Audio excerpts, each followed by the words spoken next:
At exactly 11 o'clock in the morning, an old man in simple clothes slowly walked toward the city's most luxurious five-star hotel. His name was Mr. Thomas Gray.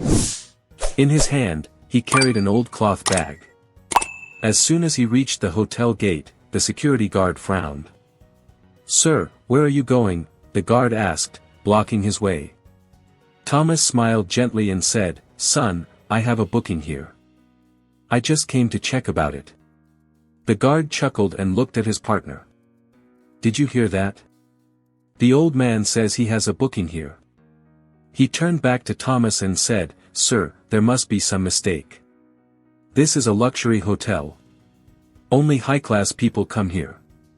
Ordinary folks can't afford it." At the reception, Emily Carter, the front desk receptionist, overheard the conversation. She looked up, scanned the old man from head to toe, and smirked, not with warmth, but with mockery. "I'm sorry, sir," she said, her tone polite but cold. "I really don't think you have a booking here. This hotel is quite expensive. Perhaps you're at the wrong place." Thomas replied calmly, "My dear, just check once. Maybe my booking is here." Emily shrugged carelessly. "All right, but it'll take time. Please have a seat in the waiting area." Thomas nodded and slowly walked toward the lobby. People sitting there stared at him with judgmental eyes. One man whispered, "Looks like he's here for free food." Another snickered, "He couldn't even afford a glass of water here." Thomas heard it all but remained silent. He sat quietly in a corner chair, resting both hands on his walking stick. The atmosphere in the lobby grew tense. A child, pointing at Thomas, asked his mother, "Mom, why is that old man sitting here? He doesn't look like the others." The mother sighed and said, "Son, that's what happens when luck doesn't favor you." Meanwhile, Emily passed by again and muttered to a colleague, "God knows what the manager will say. Letting such people sit here spoils the hotel's image." Her colleague laughed. "Don't worry. He'll leave on his own soon." Thomas heard every word, yet said nothing. He simply waited, hoping someone would finally listen. An hour passed. Finally, he stood up, looked toward the reception, and said softly, "My dear, if you're busy, please call your manager. I need to speak with him." Emily frowned but reluctantly called the hotel manager, Richard Collins. "Sir, an elderly man wants to meet you," she said. Richard looked toward the lobby from his glass cabin and laughed over the phone.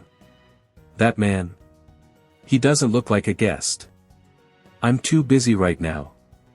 Let him wait, he'll leave soon." Emily repeated the message to Thomas, asking him to wait a bit longer. Thomas sighed, nodded, and sat back down. Hours passed. People kept staring. Yet, his patience didn't break. Just then, a bellboy named Sam Parker noticed him. Unlike others, there was kindness in Sam's eyes. He walked over and said, "Sir, have you been waiting long? Didn't anyone help you?" Thomas smiled gently. "I've been waiting to meet the manager, but he seems busy." Sam frowned. "Please wait, sir. I'll speak to him right now." He rushed to Richard's cabin, knocked, and stepped inside. "Sir," Sam said respectfully, "there's an elderly man waiting to meet you. Could you please see him once?" Richard frowned. "Sam, how many times must I tell you to stay away from such people? He's not a guest, probably just wandered in." "But sir," Sam insisted softly, "he said it's something important." Richard laughed arrogantly. "Important? Do you even know what kind of business we run here? Millions of dollars. I don't have time for street beggars." Sam left quietly, disheartened. He went back to Thomas and said, "Sir, I'm sorry. The manager doesn't wish to meet you right now." Thomas smiled again. "It's all right, son. You tried. That's enough for me." Sam's eyes welled up.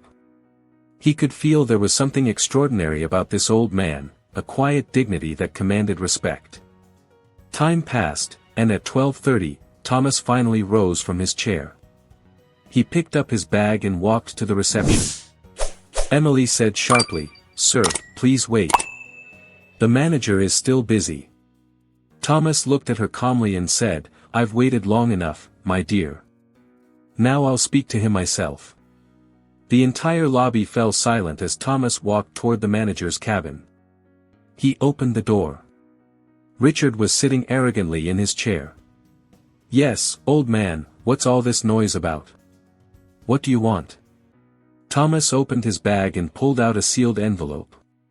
"Here," he said, "these are my booking documents, and a few details about this hotel. Please have a look."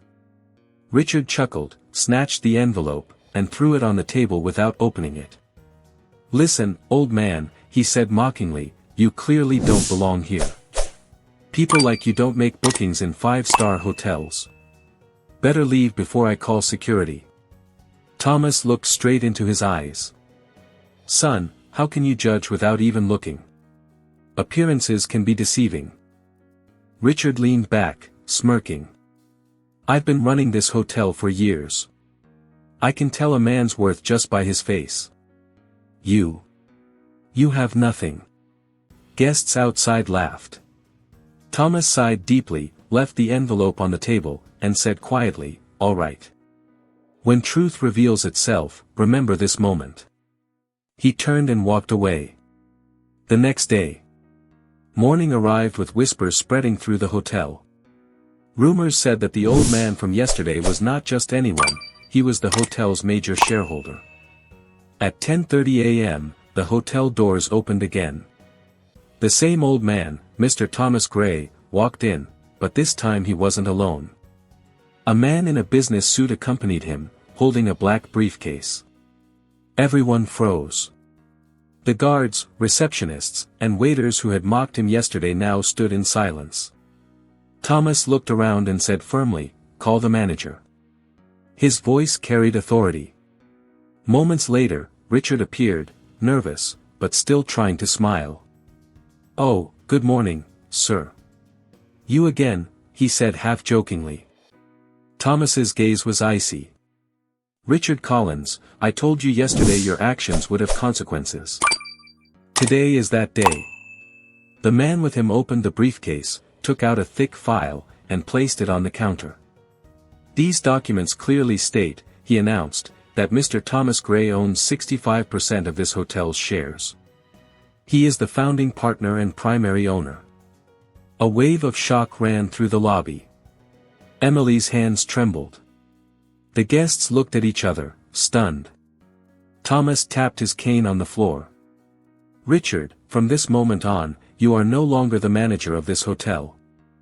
That position will now be held by Sam Parker." Richard shouted, "You can't do this. I've been running this place for years." Thomas's voice thundered. "This hotel was built by my hands, my vision, my hard work. You only managed it. And now you'll do field duty, the same work you made others do." He turned to Sam, placed a hand on his shoulder, and said warmly, "You may not be rich, son, but your heart is pure. That is true wealth." Sam's eyes filled with tears. "Sir, I only did what was right." Thomas smiled. "And that's the greatest qualification of all." Then he looked at Emily. His stare was sharp. "Emily," he said, "this is your first mistake, so I'll forgive you. But remember, never judge anyone by their clothes. Every person deserves respect." Emily broke down in tears. "I'm so sorry, sir. It won't happen again."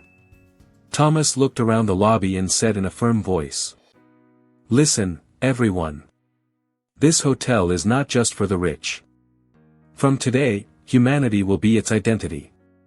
Anyone who disrespects another based on appearance or wealth will have no place here." The crowd erupted in applause. Those who mocked him yesterday now looked at him with deep respect. Thomas smiled faintly and said before leaving, "True richness doesn't come from money, it comes from one's heart and mindset. If your thoughts are noble, you're already rich." And with that, he walked out, leaving behind a hotel forever changed, a place where wealth was no longer measured in money, but in humanity. Moral: true wealth isn't in your wallet, it's in your heart. Respect is the only real luxury,